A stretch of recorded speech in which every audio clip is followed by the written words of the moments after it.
Assalamualaikum warahmatullahi wabarakatuh. Anak-anak, untuk pelajaran kali ini yaitu tentang konsep gerak. Sebelum ke materi konsep gerak, marilah kita berdoa bersama-sama dengan membaca surat Al-Fatihah. Berdoa mulai. A'udzu billahi minasy syaithanir rajim. Bismillahirrahmanirrahim. Alhamdulillahi rabbil alamin. Ar-Rahmanir Rahim. Maliki yaumiddin. Iyyaka na'budu wa iyyaka nasta'in. Ihdinas siratal mustaqim. Siratal ladzina an'amta 'alaihim ghairil maghdubi 'alaihim waladdallin. Oke, anak-anak, untuk lebih jelasnya tentang konsep gerak, silahkan lihat tayangan. Nah, jadi apa sih gerak itu? Gerak itu adalah perpindahan suatu benda dari suatu kedudukan atau posisi ke kedudukan lain. Nah, karena definisi ini nih ya, karena ada dari suatu kedudukan ke kedudukan yang lain, maka gerak itu memiliki acuan. Contohnya penumpang dalam kereta. Contohnya gimana? Yuk kita lihat contohnya ya. Nah, misalnya dalam kereta ya, kalau kita lihat dalam kereta yang sedang bergerak ini, penumpang yang ini nih, misalnya penumpang ini, itu tidak bergerak terhadap penumpang ini ya, jaraknya tetap sama. Tetapi para penumpang ini pasti bergerak terhadap, misalnya di luar ada apa nih? Di luar ada, oh nih ada gedung, ada sesuatu di sini, ada mobil. Semua penumpang di sini bergerak terhadap si mobil ini, gitu ya, karena dia ikut bergerak bersama kereta. Tetapi meja ini, dan meja ini nggak bergerak nih. Nah ya, jadi gerak itu harus ada acuannya. Terhadap siapa sih kita melihat si gerak itu, gitu ya? Contoh misalkan kamu lagi naik mobil, misalkan naik mobil online gitu ya, kamu duduk di belakang pak supir. Ya, kamu terhadap supir tidak bergerak, gitu ya, karena kamu tetap duduk. Gitu. Kecuali kamu pindah duduknya di belakang kursi penumpang, gitu ya. Tapi terhadap jalan, terhadap pohon kamu bergerak. Oke. Nah, kemudian juga ada yang namanya gerak semu. Gerak semu itu gerak tidak sebenarnya yang ditimbulkan benda yang sedang bergerak. Contoh kalau kita sedang berkendara, seolah-olah pohon itu bergerak ke arah mobil gitu ya. Padahal mobil yang bergerak. Atau garis putus-putus di jalan. Nah, seolah kalau kita sedang naik kendaraan bergerak ke arah kita gitu ya. Padahal tidak, kita yang bergerak melewati mereka. Nah, kemudian juga ada yang namanya gerak relatif. Nah, karena tadi berdasarkan acuan terhadap siapa gitu ya, maka gerak itu memiliki suatu kecepatan atau gerak relatif gitu. Terhadap siapa sih kita melihat benda tersebut gitu ya. Misalnya kakak punya pohon, kakak punya batu gitu ya, kakak punya sepeda, punya mobil. Nah, mobil sedang bergerak ke sini. Nah, si pohon ini diam terhadap si batu gitu ya. Berikut pun si batu diam terhadap pohon. Tapi si mobil ini bergerak terhadap pohon. Nah, si pohon pun seolah-olah bergerak terhadap mobil gitu ya. Nah, itu namanya gerak semu. Oke. Nah, sekarang kita coba contoh soal gerak relatif. Jadi kalau kakak punya tiga buah benda nih, ada benda A, benda B, dan benda C. Ya, maka hitunglah kecepatan relatif A dilihat oleh B gitu ya. Nah, jadi si A ini melihat si B tuh gimana gitu ya. Nah, ini si A melihat si B itu bergeraknya seberapa cepat gitu ya. Nah, kalau ketemu soal-soal yang seperti ini, maka kita gampang banget nih. Kecepatan relatif A dilihat oleh B. Maka jawabannya A adalah kecepatannya B atau V-nya B gitu ya, dikurang V-nya si A. Artinya 20 dikurang 10. Nah, ini adalah 10 meter per second. Gitu ya. Jadi si A ini kalau melihat B seolah-olah dia bergerak ke kanan 10 meter per second. Gimana kalau si B terhadap si C? Nah, tadi kan belakang kurang depan ya. Terhadap dan dilihat oleh ini sama. Nah, ini jadi jawaban yang B adalah C, V-nya si C dikurang V-nya si B. Nah, jadi berapa nih ya? Oh, ini berarti... Nah, ini satu lagi konsep dalam gerak. Kita mesti menentukan arah. Kalau misalkan ke kanan ini positif, maka ini ke kiri adalah negatif. Gitu ya. Jadi ini adalah min 30 dikurang si B. Berarti dikurang 20. Ya. Artinya adalah min 50 meter per second. Kenapa bisa min 50 sih?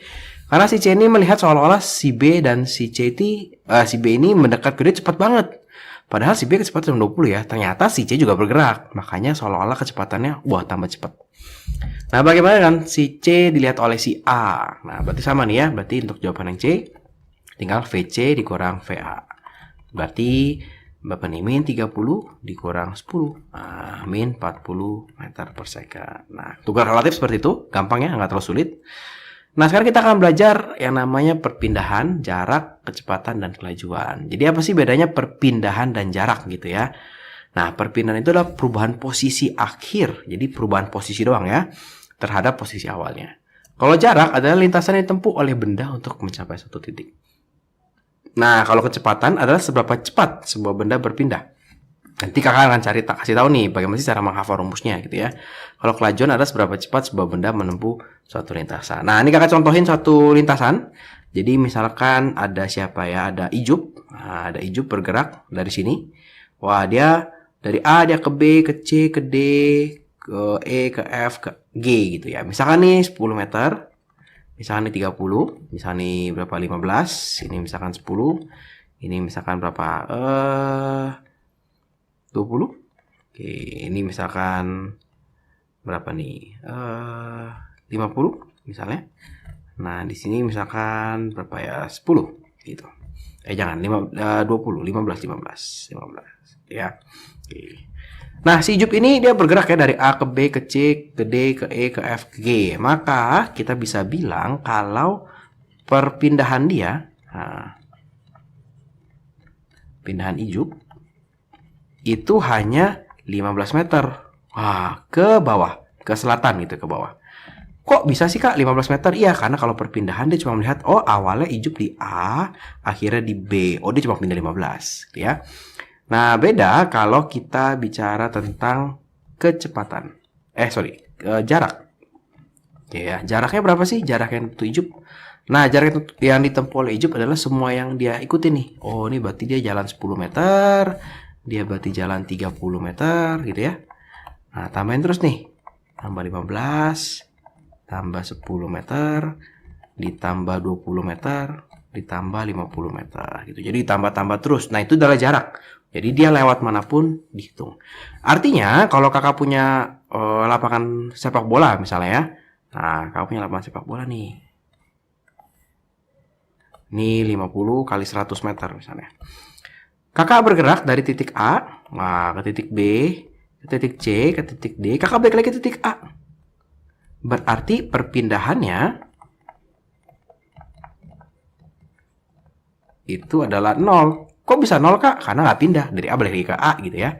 Tapi jarak yang ditempuh, nah tinggal tambahin semua. Berarti ini 100 tambah 50 tambah 100 tambah 50 gitu ya. Jadi perpindahannya kalau dia putar sini ya udah. Bagaimana kalau dia putarnya berkali-kali? Ya sama aja gitu ya. Misalnya dia putar berkali-kali nih. Nah, dia putar nih dari A, dia putar sekali, 2 kali, 3 kali, terus balik lagi ke A. Ya udah, tetap perpindahannya adalah 0 ya. Jadi gitu ya bedanya perpindahan dan jarak. Nah, ini sedikit ringkasannya. Jadi kalau perpindahan itu memiliki besar dan arah gitu ya. Karena tadi kakak bilang di sini perpindahannya ke bawah gitu. Ini perlu dinyatakan nih. Dia pindah kemana? Pindah ke atas, ke bawah, kiri, kanan gitu ya. Nah, kalau jarak hanya besar saja, dia tidak punya arah. Jadi yang penting berapa meter aja gitu ya. Nah, nih cara menghafal rumusnya adalah seperti ini. Oke. Kalau kita lihat kecepatan, dia mengandung huruf P ya. Maka rumusnya pasti perpindahan, nah dibagi waktu. Oke ya. Kalau kelajuan, nah ini ada huruf J-nya ya, maka dia pasti jarak dibagi waktu. Oke, jadi ngafalin gampang gitu. Kalau percepatan, perpindahan bagi waktu. Kalau kelajuan, karena ada J, jarak bagi waktu. Oke ya. Jadi sama aja nih, kalau perpindahan punya besar dan arah, maka kecepatan punya besar dan arah juga. Oke, kita coba contoh-contoh soalnya ya. Nah, ini. Contoh soal pertama. Dorita bersepeda dari ke selatan 42 meter, ke barat 16 meter, ke utara 30 meter dalam waktu 20 detik. Nah, kalau ketemu soal seperti ini, kita akan gambar dulu nih. Nah, kita akan gambar dulu pergerakan dari si Dorita. Dia bilang ke selatan 42 meter. Maka misalkan dia start dari titik sini, dia ke selatan 42 meter, gitu ya. Ke barat, nah mungkin kalau adik lupa, nah ini utara, ini barat, ini timur, ini selatan, gitu ya. Dia ke barat 16 meter. Oh, berarti dari sini dia pindah ke sini. Nah, ini 16 meter. Oke ya. Ke utara lagi 30 meter. Nah, ke utara lagi 30 meter. Nah, 30 meter. Jadi dia startnya di sini. Nah, oke ya. Finishnya di sini. Oke. Nah, sekarang ditanya adalah jaraknya berapa nih? Gitu ya. Jaraknya berarti gampang, tinggal kita jumlahin aja ya. Berarti ini 42 ditambah 16 ditambah 30. Berarti berapa nih? 58 tambah 30 berarti 88 meter. Nah, perpindahannya gimana? Nah, ingat perpindahan itu hanya perubahan dari start ke finish. Berarti di sini nih. Ah, ini berapa nih perpindahan dia nih? Wah, ini nggak dikasih tahu, Kak. Wah, ini miring-miring. Wah, bisa jadi segitiga. Kita bikin segitiga. Oke ya, ini 16. Nah, ini kakak coret dulu. Berarti kalau semuanya adalah 42, di sini 30, maka di sini 12. Maka kita punya segitiga yang harus kita cari Pitagorasnya. Ini 16, ini 12, ini siku-siku, ini berapa? Tahu dari mana siku-siku? Nah, ini karena kalau belok ke barat dari utara ya pasti siku-siku, gitu ya. Maka di sini juga siku-siku. Berapa nih? Kita Pitagoraskan, berarti akar dari 16 kuadrat ditambah 12 kuadrat. Nah, ini berarti akar dari 256 tambah 144.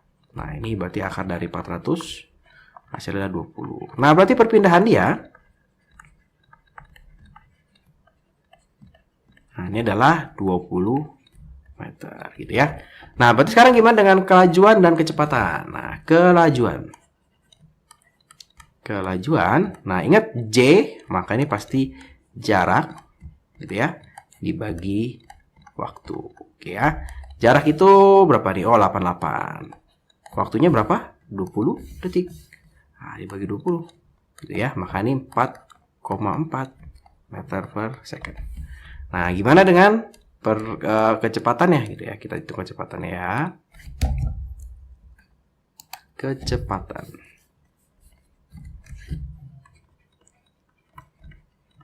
Nah, kecepatan adalah perpindahan dibagi dengan waktu, gitu ya. Perpindahan adalah 20 dibagi 20. Nah, berarti 1 meter per second. Oke ya. Ini kalau kita lihat di sini mirip-mirip ya. Kecepatan sama kelajuan tuh mirip. Nah, jadi gimana sih bedanya apa sih gitu nanti kalau kita dirumus-rumus gitu ya. Kalau jarak biasa disimbolkan dengan S. Nah, kalau perpindahan itu biasa disimbolkan dengan X besar.